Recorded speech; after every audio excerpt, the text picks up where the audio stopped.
2 gigabytes. 2 gigabytes of VRAM came out as the standard during the early 2000s, and it was created because games started moving away from simple 2D textures to more complex 3D worlds. Before this, most cards had only 512 megabytes or 1 gigabyte, which was enough for older titles.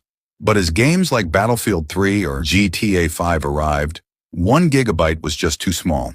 It caused stuttering because the card couldn't store all the map data at once. So 2 gigabytes was the solution that finally made 1080p gaming smooth for the average person. In terms of technology, 2 gigabytes was the era of GDDR5 memory, which allowed the GPU to talk to the VRAM much faster than old DDR3 video memory.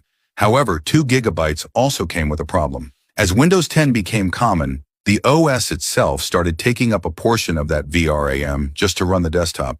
So if you were gaming on 2 gigabytes, you actually only had about 1.5 gigabytes left for the game, which led to sudden crashes when things got too intense. 4 gigabytes. 4 gigabytes came out around 2014 to 2016 as the first major upgrade to the high-definition era. It was a time when game developers started using high-res texture packs. With 4 gigabytes, computers could finally load sharper details on walls and character faces. But it wasn't just more memory. GPUs also got faster at moving that data, making games feel smoother. However, 4 gigabytes wasn't perfect. Even though it was faster, it was very expensive back then. And just like the transition from DDR1 to DDR2, if you wanted to take full advantage of a 4 gigabyte card, you often had to upgrade your power supply because these cards started consuming much more electricity, around 150 watts, which produced a lot of heat in small PC cases. 6 gigabytes. 6 gigabytes came out in 2017, and this size is what made mid-range gaming popular for normal people. This happened because of the 10 series cards like the GTX 1060. The most important thing about 6 gigabytes was that it introduced enough space for shadow mapping. Before this, shadows in games often looked blocky or jagged, but 6 gigabytes allowed the GPU to store complex light data, so shadows looked soft and realistic. But 6 gigabytes also had a weird side note in its era. Because some cards were sold in both 3 gigabyte and 6 gigabyte versions, people got confused. If you bought the 3 gigabyte version by mistake, your games would run at half the speed in open-world titles like The Witcher 3 because the textures were simply too large to fit into the smaller 3 gigabyte buffer. 8 gigabytes.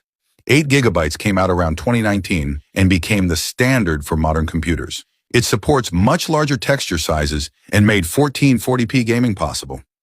This size stayed around the longest because it perfectly matched the memory inside the PS5 and Xbox Series X. Technically, 8 gigabytes is the era where asset streaming became a standard feature. This means the GPU doesn't just wait for you to move. It constantly cycles data in and out of the VRAM, so you never see a loading screen. But even with 8 gigabytes, there was a problem. In 2023, games like The Last of Us Part 1 on PC were so badly optimized that even 8 gigabytes wasn't enough on ultra settings. This made people realize that 8 gigabytes, which was once high-end, was slowly becoming the new minimum. 10 gigabytes to 12 gigabytes. 10 gigabytes and 12 gigabytes came out as the top-tier choice for people who wanted to play in 4K. The reason these are special is because they often use GDDR6X memory instead of standard GDDR6. This new memory uses something called PAM4 signaling, which is like sending 2 messages at the same time instead of 1. This doubled the speed, making 4K video editing and heavy rendering much faster. However, 12 gigabyte cards were caught in the middle of the GPU shortage era. Because AI companies started buying up all the memory chips, the prices for 12 gigabyte cards skyrocketed, making them very hard for normal gamers to buy for a long time. 16 gigabytes. 16 gigabytes came out as the ultimate future-proof size. It is mostly used by professionals and hardcore gamers. It's great if you like playing AAA games, while also having Chrome, Discord, and a recording software open at the same time.